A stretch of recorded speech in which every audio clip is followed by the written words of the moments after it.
Welcome to this instructional video on the common mistakes in project termination phase for IT projects. Now, any project is a logical sequence of activities mapped out from the start to the end. Project termination is essentially the logical endpoint in any project lifecycle. This is also called as the project closeout or the final shutdown. It is the official recognition of completion of work in a project. The juncture at which a project is terminated determines the success or failure of a project. Now, project termination has an impact on the success of subsequent projects as well as an impact on customer relationships. This is the reason why project termination needs a structured process. We're going to showcase two projects that reiterate the need for a structured process of project termination. The first one is a massive success in e-governance implementation that has ensured faster processing of passport requests in India. The numbers speak for themselves. The rollout and the handover of this first phase was a textbook study in project termination. The second project is a landmark case to study the failure in implementation of IT projects. This project, undertaken by the Department of Motor Vehicles in California, continued to bleed cash even after the project was terminated. Projects can terminate either when they're a success or a failure. Let's examine the reasons why projects terminate in the first place. Now, when the project is hailed as a success, this means that the customer requirements have been met and all the project deliverables have been handed over. However, if the project has failed and the project needs to be terminated, the reasons could be manifold.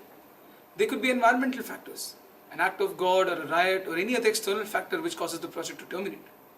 It could also be because the customer's priority for a project has changed. A project that is important yesterday is not as important today. It could also be because of the change in the customer's expectations midway through a project, leading to a change in scope, differences between the project team and the client, and thereby causing the project to terminate. It could also be because the project champion or the project resources have actually moved on to other projects or other assignments, thereby causing customer dissatisfaction. But perhaps the most important reason why projects terminate and fail are because of cost and time overruns. Whenever the cost or the schedule goes haywire, most projects end up getting terminated.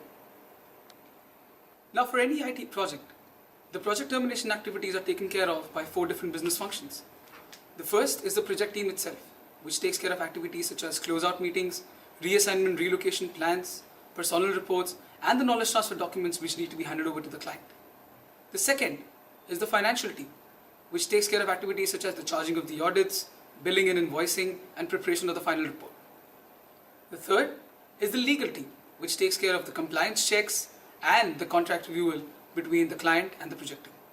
And lastly, the infrastructure team, which takes care of activities such as the shutting down of the offshore development center and material equipment handling and removal. Common mistakes plague the termination of most IT projects around the world. We have classified them into 2 broad categories, namely emotional and intellectual. Both these categories are attributed to the internal as well as external stakeholders of the project. Let me take you through some of these aspects.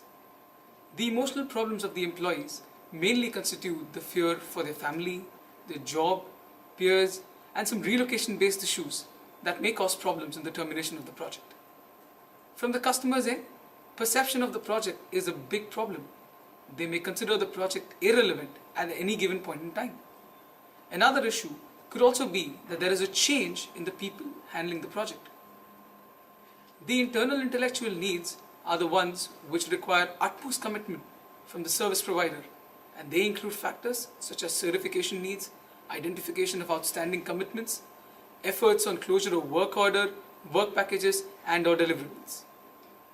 The external intellectual needs are the final roadblocks for project termination, and they include activities such as agreement with the client on remaining deliverables and the determination of requirements for the audit. You'd be surprised to know how many projects overlook one or more of these activities during their project lifecycle.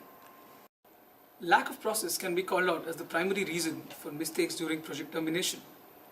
The general structure of most IT projects is essentially the same, so it becomes important to classify the events conducted during a project using the POOR framework developed by our team. The POOR framework needs to be mandated in order to ensure that subsequent projects do not suffer from the same issues as the current one. Information technology is subject to a great deal of change associated with technological advancements. Many projects run the risk of being obsolete if they do not operate under extremely short time frames. In addition to potential obsolescence, there are additional risks that run high in IT project management.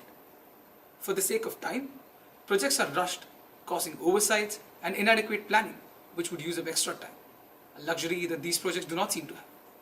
The lack of planning leads to poor definition of customer needs and project scope. Furthermore, reviewing past projects for the lessons learned is often skipped, leading to redundant problems.